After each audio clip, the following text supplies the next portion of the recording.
My name is Sonal Singh और मैं तुर्रा village से बिलोंग करती हूँ। मैंने कंप्यूटर सीखा इसलिए क्योंकि कंप्यूटर की नॉलेज आज की जनरेशन में बहुत ज़्यादा इम्पॉर्टेंट है और कंप्यूटर के बिना हम कोई काम नहीं कर सकते हैं। ज़्यादातर चीज़ें जो होती हैं वो हमारी कंप्यूटर से रिलेटेड होती हैं। ये एक इलेक्ट्रॉनिक डिवाइस है और हमें कुछ भी करने के लिए ज़्यादा से ज़्यादा इलेक्ट्रॉनिक चीज़ों की आवश्यकता होती है। हम आपको आज कंप्यूटर के बारे में बताते हैं कि कंप्यूटर क्या होता है, उसका मतलब उसमें क्या क्या चीज़ें होती हैं, उसके अंदर क्या क्या हमको पढ़ाया जाता है और उससे हम क्या क्या कर सकते हैं। तो हमारा मेन टॉपिक है कंप्यूटर।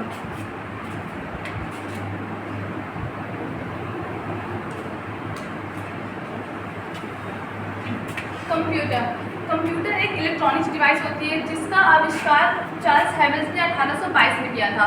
कंप्यूटर का हिंदी अर्थ होता है संगणक, यानी कि गणना करना, मतलब कैलकुलेशन। कंप्यूटर के द्वारा हम किसी भी चीज़ का कैलकुलेशन बहुत ही ईजिली आसानी से कर सकते हैं। और कंप्यूटर में ऐसा होता है कि जैसे हमें कोई वर्क करना है तो हम कंप्यूटर के थ्रू उसको काफ़ी ईजिली और कम टाइम में कर सकते हैं। कंप्यूटर से मतलब कंप्यूटर में ऐसा है कि जैसे हमें कोई काम करना है, उसमें कोई भी डेटा स्टोर करके रखना है तो उसको हम स्टोर करके हमेशा के लिए रख सकते हैं। ऐसा मतलब कंप्यूटर तो होता है एक इलेक्ट्रॉनिक डिवाइस है, वो मतलब जैसे इंसान की तरह ही होता है, पर इंसान जो होता है उसको अगर हम कोई काम करने को देते हैं या फिर कुछ भी करना होता है तो वो काफ़ी समय लगाता है और मिस्टेक भी करता है। पर हमारे कंप्यूटर में ऐसा नहीं होता है। अगर हम कंप्यूटर में कोई भी चीज़ें स्टोर करके रखते हैं तो वो हमेशा स्टोर रहती है और अगर उसको कोई काम देते हैं तो वो आसानी से और बहुत ही जल्दी कर लेता है। इसलिए आजकल कंप्यूटर का यूज़ ज़्यादा होने लगा है। फिर होता है कंप्यूटर का फुल फॉर्म। तो कंप्यूटर का फुल फॉर्म हम बताते हैं आपको।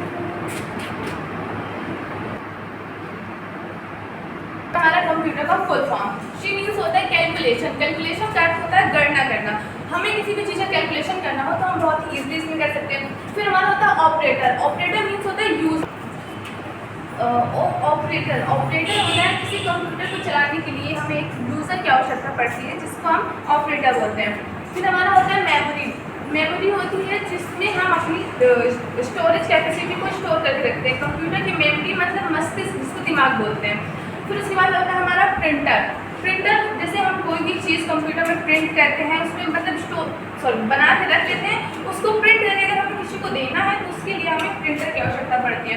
फिर हमारा आता है यूनिट। यूनिट मीन्स होता है इकाई। कंप्यूटर की इकाई होती है जिसको हम 0 या 1 से भी जानते हैं। इससे हम कंप्यूटर में वर्क करते हैं। फिर हमारा आता है टेक्नोलॉजी। टेक्नोलॉजी तो आज की डेट में सभी लोग जानते हैं, वो कंप्यूटर से रिलेटेड होती है या फिर और भी चीज़ें होती हैं। जो भी चीज़ें आजकल चल रही है वो टेक्नोलॉजी से ही चल रही है। जैसे कि हमारा फैन होता है, उसकी स्विच, ये सारी चीज़ें टेक्नोलॉजी से ही होती हैं। फिर उसके बाद हमारा होता है एजुकेशन। एजुकेशन मीन्स शिक्षा। कई टाइप्स की शिक्षा होती है, एजुकेशन होती है, मतलब कंप्यूटर की अपनी एक अलग शिक्षा है और बाकी जो हम पढ़ते हैं हाई स्कूल इंटर वगैरह उसकी अपनी अलग लेवल की होती है। फिर उसके बाद हमारा आता है रिसर्च। रिसर्च मीन्स की खोज, जानकारी। कंप्यूटर के बारे में डे बाय डे, मतलब जैसे कि रोज़ का रोज़ हमें नई चीज़ें जानने को मिलती हैं। जैसे कि हमारा इस टाइम पे आ गया AI, जिसको हम आर्टिफिशियल इंटेलिजेंस बोलते हैं। साइंटिस्ट लोग डे बाय डे नई नई चीज़ों की रिसर्च करते रहते हैं, उसको हम रिसर्च बोलते हैं। ये जो हमारे होते हैं कि होते हैं हमारे कंप्यूटर के पार्ट्स, इनको हम मतलब कंप्यूटर में पढ़ते हैं। फिर इसके बाद हमारे कंप्यूटर के अंदर हमें क्या क्या चीज़ें सीखने को मिलती हैं। फिर कंप्यूटर की जो होती है कैपेसिटी, जिसको हम क्षमता बोलते हैं। कंप्यूटर की कैपेसिटी एक इंसान की कैपेसिटी की अपेक्षा बहुत अधिक होती है। उसमें हमें कोई भी काम करना हो तो हम अच्छे से कर सकते हैं और बहुत टाइम तक कर सकते हैं। जैसे कि अगर हम कोई काम किसी इंसान को करने को देते हैं तो वो टाइम भी लगाता है और थक भी जाता है। पर हमारे कंप्यूटर में ऐसा नहीं होता है। अगर कंप्यूटर कोई काम करता है तो वो अगर हम उससे 24 घंटे भी करवाते हैं तो वो उसको आराम से कर सकता है। ठीक है भाई।